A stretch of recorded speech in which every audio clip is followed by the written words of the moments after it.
and welcome to Beyond the Bio, the recap. In these short episodes, I'm recapping Monday's show, reflecting on the conversation, and identifying a take action point for you to try today.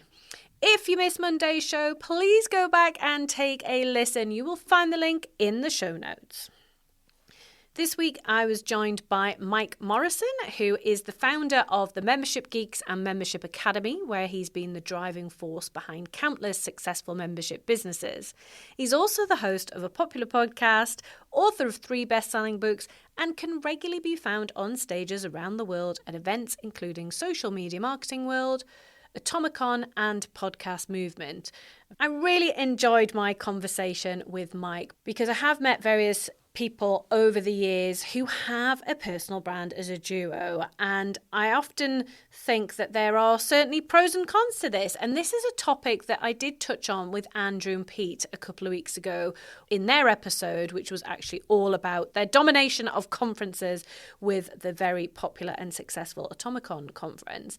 And I always think, I'm always saying Andrew and Pete, it's a bit like Ant and Dex, and I think that a personal brand as a duo is just so distinctive and actually can be used to an advantage in that case. However, if things go wrong or if something happens where that person needs to step away from the brand or the business in the way that Mike described on Monday's show, you have that dilemma around what you do. Now, I think it's fair to say that a co-founder stepping away can and will have an impact on the business and the brand.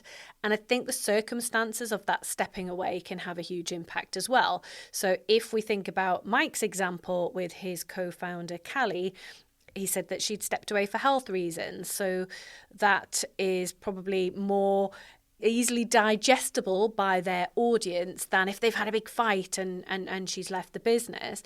I've got my own experience of this with my first business where my co-founder left after a few years, and that was pretty straightforward, to be honest. Although I don't know whether we were classed as a personal brand in those days, but people definitely associated us with that business.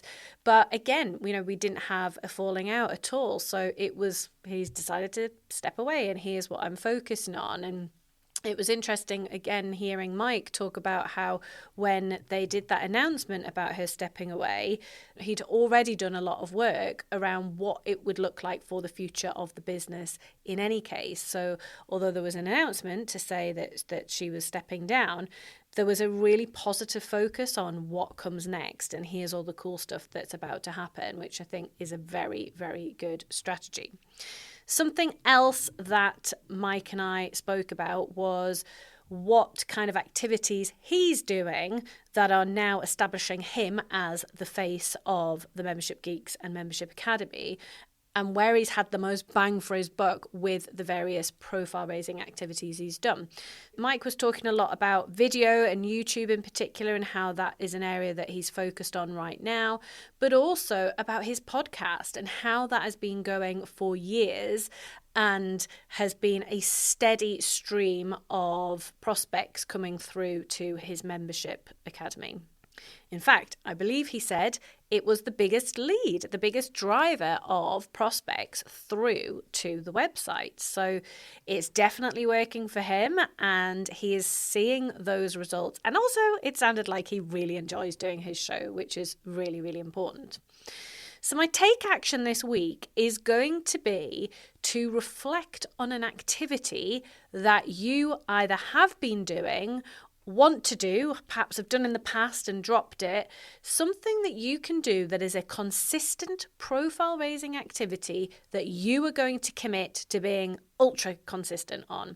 So maybe you did do a podcast a while back and you stopped it after a season, but actually really enjoyed it. And maybe you just need to look at what the frequency is. So again, thinking about Mike, he was doing a weekly show and got a bit burnt out. So now he's realized that his rhythm is fortnightly. He can commit to that. He can make sure that he sticks to that routine. So for him, podcasting is the one. For you, if it's not podcasting, then perhaps it's something else. Maybe it's different kind of content creation. So it could be posting frequently on LinkedIn. Now, again, for you, that might not be every day. And in fact, I'm sure recently on an episode I was talking about why it shouldn't be every day and coming up with a rhythm that suits you. So maybe it's a case of, hey, I know that if I post on LinkedIn, I get interest, I get engagement, and I get some leads. Rather than having a week where I post every day and then forgetting for a couple of weeks or not having the time or not being creative. Actually, I'm just going to commit to posting once a week, but I'm going to do that for months and see what momentum I get. Whatever you choose, there will be a Beyond the Bio episode that will help you out with that. You know, if it's podcast guesting, there's the episode with Dan Priestley to go back to. There's been loads of shows on podcasting itself. We've had things on networking. We've had social media. We've had LinkedIn. We've had Instagram. We've had speaking. So you choose which topic is the one for you and commit to being consistent with that for a period of at least 3 months. That's my take action for this week. I hope you've enjoyed the topic we've been speaking about this week. As always, let me know how you get on. And I'm open to some new guests at the moment as well. So if you've got any great guest suggestions, please drop me a message and I can pick that up. As always, see you next time.